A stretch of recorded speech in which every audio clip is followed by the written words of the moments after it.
নমস্কার বন্ধুরা, আমি দেবজানি রান্নাঘরের ভিলেজ ফুটে আপনাদের সকলকেই স্বাগত জানাই। প্রত্যেক দিনের মতো আজকেও একটা দারুণ রেসিপি আমি আপনাদের সঙ্গে শেয়ার করব। আপনাদেরকে সহজভাবে রান্না শেখানোই কিন্তু আমার একটাই উদ্দেশ্য। তাই প্লিজ আমার চ্যানেলটিকে সাবস্ক্রাইব করে আমার পাশে থাকবেন। প্রত্যেক দিন নতুন নতুন রান্না শেয়ার করার জন্য আমি মনে উৎসাহ পাবো। তো আজকের রেসিপি হলো ইলিশ মাছের মাথা দিয়ে কচু শাকের রেসিপি। এই বর্ষার দিনে ইলিশ মাছের মাথা দিয়ে কচু শাক যদি একবার না খাওয়া হয় তাহলে কিন্তু মনটা একদমই ভরে না। তাই চলুন ইলিশ মাছের মাথা দিয়ে কচু শাকের রেসিপিটা দেখে নেওয়া যাক। তো কচু শাকের রেসিপি বানানোর জন্য প্রথমেই কচু শাকগুলো কাটতে হবে। তো চলুন, রাস্তার ধারে হয়ে আছে কচু শাকগুলো প্রথমে আগে কেটে নিয়েছি।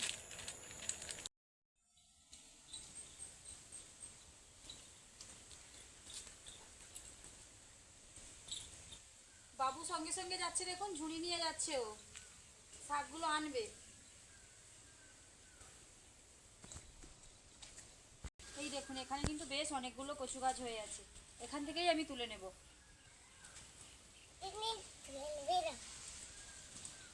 এইরকম একটু গোড়ার দিক থেকে না একটু মোটা অংশটা থেকে কাটতে হবে, পাতাটা তো বাদ দিয়ে দিতেই হবে। নাও ধরো,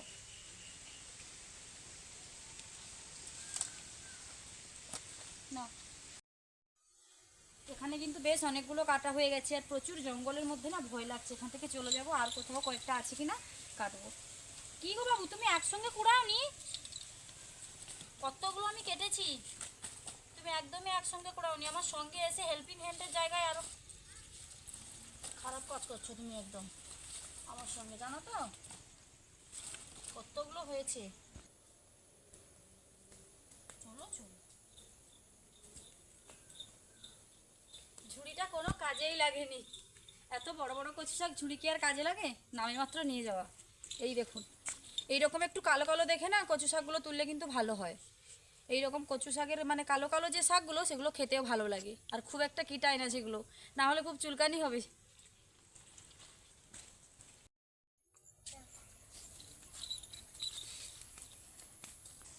এখানেও বেশ কয়েকটা ছিল, তার জন্য আমি এখানে কাটতে বসে গেছি।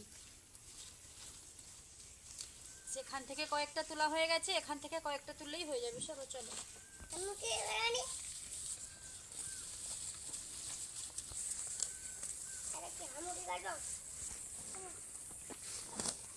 চলো।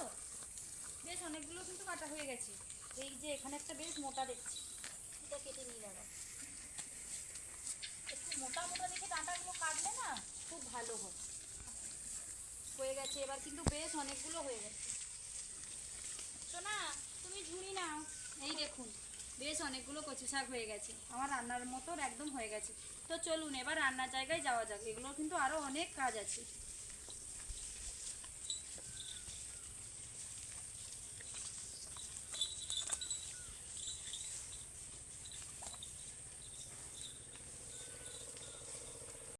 আগে থেকে চলে গেছো আমার জায়গাতে? তাহলে আজকে রান্নাটা তুমি করো নাকি? এইবার কচু শাকগুলোকে কাটবো, তার জন্য চপার বোর্ড আর ছুরি নিয়েছি আমি। বটিতেও খুব সুন্দর কাটা যায়। প্রথমেই প্রত্যেকটার পাতা কেটে বাদ দিয়ে দেব। কথা বলতে বলতে কি যে হয় মাঝে মধ্যে আমি নিজেও জানি না। পাতাগুলো কেটে কিন্তু বাদ দিয়ে দিতে হবে। পাতা দিয়ে কিন্তু দারুণ দারুণ রেসিপি হয় জানেন। যদি কখনো সম্ভব হয়ে থাকে আমি কিন্তু পাতার রেসিপি আপনাদেরকে দেখাবো। বাবু, তুমি এগুলোতে বেশি হাত দাওনি, হাত কিন্তু চুলকাবে বলছি।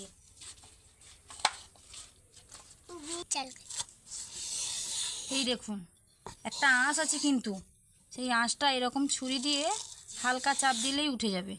এই আঁশটা কিন্তু তুলতেই হবে। এক আধটুকু থেকে যাবে সেটা আলাদা কথা, না হলে পুরোটা তুলে বাদ দিতে হবে। আর একবার একটু ধরলেই উপর দিকে একদম নিচ পর্যন্ত তোলা হয়ে আসবে। একই রকমভাবে প্রত্যেকটা গাছ থেকেই আমি আঁশটা তুলে নেব ভালোভাবে। এটাতে কিন্তু হয়ে গেছে। এই রকম একটা সাইজের করে কেটে নিচ্ছি। কেটে নেব একটা, আপনাদের কেটে দেখিয়ে দিচ্ছি, তারপর আমি আঁশগুলো প্রত্যেকটাতে তুলে নেব।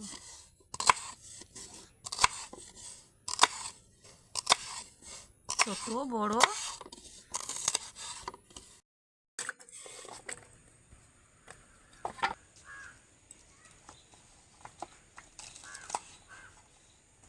আপনাদেরকে বলা হয়নি, আমি কিন্তু হাতে একটু সরিষার তেল ভালোভাবে লাগিয়ে নিয়েছিলাম। না হলে হাতের কালারটা একদমই আলাদা হয়ে যাবে।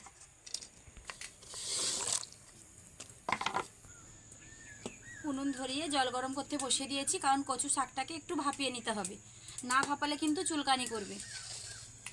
কচু শাক এমনিতেই চুলকানির কিন্তু জিনিস, তবে সেটাকে লবণ আর হলুদ দিয়ে ভাপিয়ে নিলে আর চুলকানি হয় না।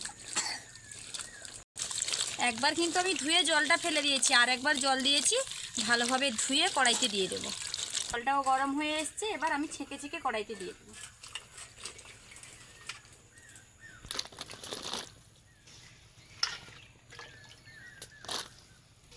এই বর্ষার সিজনে প্রায় সকলের বাড়িতে কচু গাছ থাকে, আর যদি নাও থাকে শহরের দিকে হলেও কিনতে পাওয়া যায়।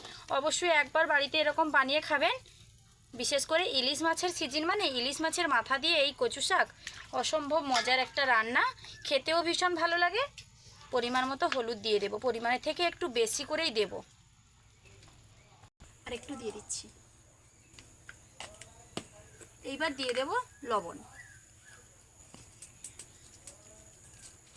এখন জলটা খুব একটা গরম হয়নি, তাই আমি হাত দিয়ে একটু নেড়ে দিলাম।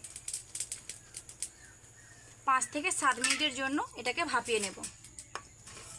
ঢাকনা দিয়ে দিচ্ছি, তাহলে সেদ্ধটা ভালোভাবে হয়ে যাবে অল্প সময়ের মধ্যে। এদিকে এটা সেদ্ধ হতে হতে আমি এখানে একটা পেস্ট বানিয়ে নেব। প্রথমেই 2টো পেঁয়াজ নিয়েছি একটা টমেটো, কয়েকটা কাঁচা লঙ্কা, আর রয়েছে জিরা। কাঁচা লঙ্কাগুলোর বোটা ছাড়িয়ে দিয়ে দেব। কীভাবে ফুটছে দেখুন, এইরকম কিন্তু ফুটতে হবে, বেশ খানিকটা জল দিয়ে এইরকম ফুটলে পরে না তার যে একটা চুলকানির জারম থাকে সেটা কিন্তু চলে যাবে। মিক্সচারের জারের মধ্যে দিয়ে দেব গোটা কাঁচা লঙ্কা, টমেটোটাকে এরকমভাবে কেটে নিয়েছি, দিয়ে দিলাম। দিয়ে দেবো 2টো পেঁয়াজ, দিয়ে দেবো পেঁয়াজ কুচি। আপনাদের কাছে যদি আদা থেকে থাকে অবশ্যই আদাটা দেবেন, তাহলে কিন্তু স্বাদটা ভালো লাগে, গন্ধটাও দারুণ লাগে আদার। আমার কাছে আদাটা ফুরিয়ে গেছে তাই আমি দিলাম না। দিয়ে দেবো গোটা জিরে। এর একটা মিহি পেস্ট আমি বানিয়ে নিয়ে চলে আসবো। একটা পেস্ট আমি রেডি করে নিয়েছি, এই দেখুন। সেদ্ধ হলো কিনা দেখবো, একদম ভালোভাবে সেদ্ধ হয়ে গেছে, হাত আর দিতে হবে না, দেখলেই কিন্তু বোঝা যাচ্ছে। এইরকম আমি একটা ঠান্ডা জায়গা না নিলে না হবে না, একটু বেশি করেই দিয়ে দেবো। দিয়ে ছান্তা দিয়ে চাপ দিয়ে একদমই যেন জলটা বেরিয়ে যায়। কচু শাক জানেন তো এইরকমই, বেশ অনেকগুলো কাঁচা অবস্থায় না মনে হবে যেন অনেকগুলো কাটছি আর অনেকগুলো হবে, কিন্তু দেখুন কতগুলো হয়ে গেছে, মানে কেটেছিলাম কতগুলো আর কতই অল্প হয়ে গেছে, নেই বললেই চলে। বিশেষ তরকারিটা একদমই অল্প হয়ে যাবে। জলটা ভালোভাবে ঝারিয়ে নিয়েছি, এই দেখুন একটু বেশিই সেদ্ধ হয়ে গেছে। আপনারা যদি চান অল্প সেদ্ধ করেও কিন্তু নামিয়ে নিতে পারেন। আবার একবার দিয়ে দিচ্ছি। কড়াইটা ধুয়ে পরিষ্কার করে উনুনে আবার বসিয়ে দিয়েছি। কড়াইটা গরম হওয়ার জন্য সময় দেব। কড়াইতে সরিষার তেল দিয়ে দেব।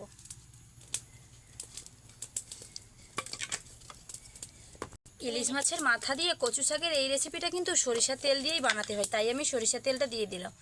তেলে হলুদের গুঁড়ো দিয়ে দিলাম। আমি এখানে 2টো ইলিশ মাছের মাথা রেখেছি, ভাজা দিয়ে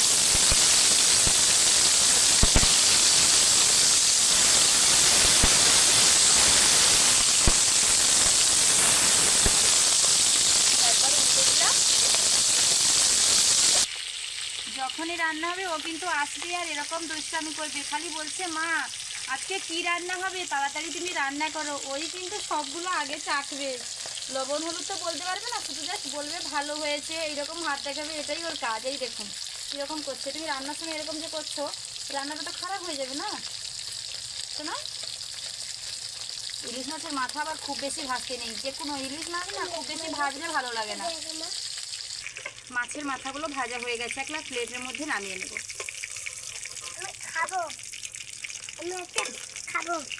খাবে ইলিশের মাথা মানে বুঝতে পারছো, প্রচুর পরিমাণে কাঁটা। অনেকে আবার কাঁটার জন্য না ইলিশ মাছ খেতেই যায় না।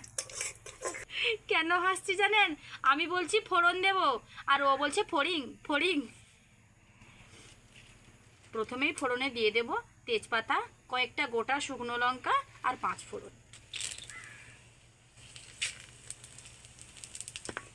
হালকা নেড়ে নেড়ে ভেজে নেব, কয়েক সেকেন্ডের জন্য ভাজবো।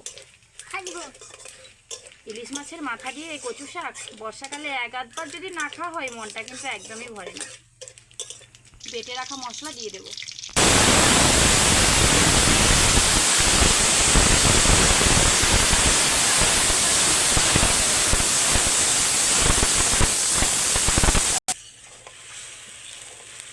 মশলাটা দেওয়ার পর না উনুনের আঁচটা একদমই কমিয়ে দিতে হবে। হালকা আঁচে মশলাটা ভাজা হলে তার কিন্তু স্বাদটা একদমই আলাদা হয়। মশলাটা অর্ধেক কষানো হয়ে এসছে, দেখুন আরেকটু কিন্তু কষানো হবে। তেল ছেড়ে ছেড়ে যাবে তখন কিন্তু বুঝতে হবে মশলাটা ভালোভাবে কষানো হয়েছে। আমি এখন লঙ্কা আর হলুদটা অ্যাড করব।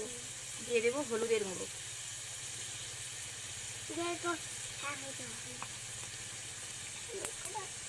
আমি কিন্তু এখানে কাশ্মীরি লঙ্কার গুঁড়োই ব্যবহার করছি দারুণ একটা কালার আসার জন্য। বেশ কয়েকটা কাঁচা লঙ্কা আমি দিয়েছি বাটা মশলার সঙ্গে, তার জন্য আমি লাল লঙ্কার গুঁড়োটা আর দিলাম না।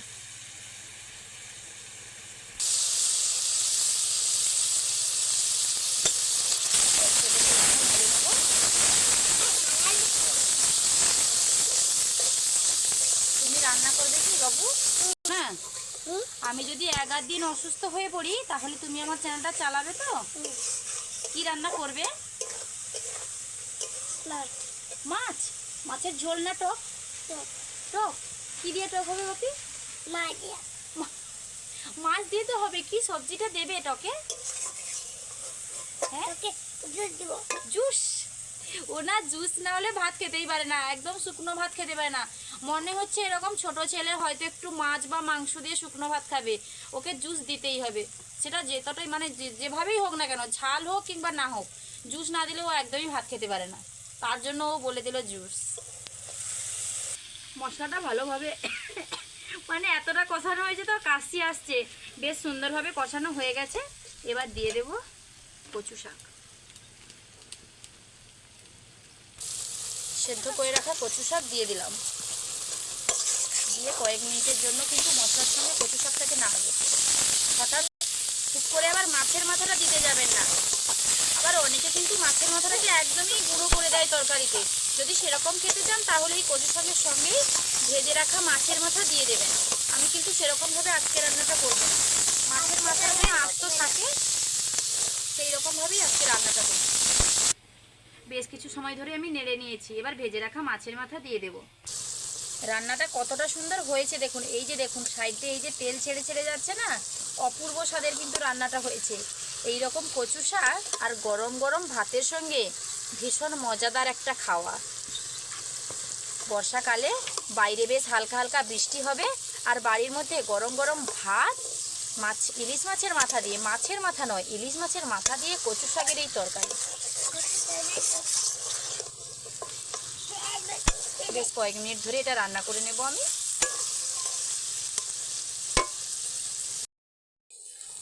রান্নাটা আমার কমপ্লিট হয়ে গেছে। ভীষণ অপূর্ব সুন্দর এই রান্না, দেখলেই কিন্তু জিভে জল চলে আসবে। এই দেখুন কালারটা দেখুন, আর বিশেষত এই আস্ত ইলিশ মাছের মাথা দেখলেই আগে জিভে জল চলে আসবে। তো এটাকে গরম ভাতের সঙ্গে সার্ভ করার জন্য আমি একটা বাটিতে এটাকে তুলে নেব। ওয়াও, আমার তো মনে হচ্ছে আমি এক্ষুনি খেয়ে নিই। আমাদের বাড়িতে না সকলেরই এই কচু শাক না খেতে ভীষণ ভীষণ ভালোবাসে, বিশেষ করে। তাহলে বন্ধুরা, আমার এই কচু শাকের রেসিপি যদি আপনাদের ভালো লেগে থাকে প্লিজ লাইক, কমেন্ট ও শেয়ার করতে ভুলবেন না। এইরকম আরও নিত্য নতুন রান্নার ভিডিও পাওয়ার জন্য অবশ্যই আমার চ্যানেলটিকে সাবস্ক্রাইব করে আমার পাশে থাকবেন, যাতে প্রত্যেক দিন নিত্য নতুন রান্নার ভিডিও আমি আপনাদের সঙ্গে শেয়ার করতে পারি। তাহলে দেখা হচ্ছে আবারও নতুন কোনো রান্নার ভিডিও নিয়ে। ততক্ষণ সুস্থ থাকুন, ভালো থাকুন।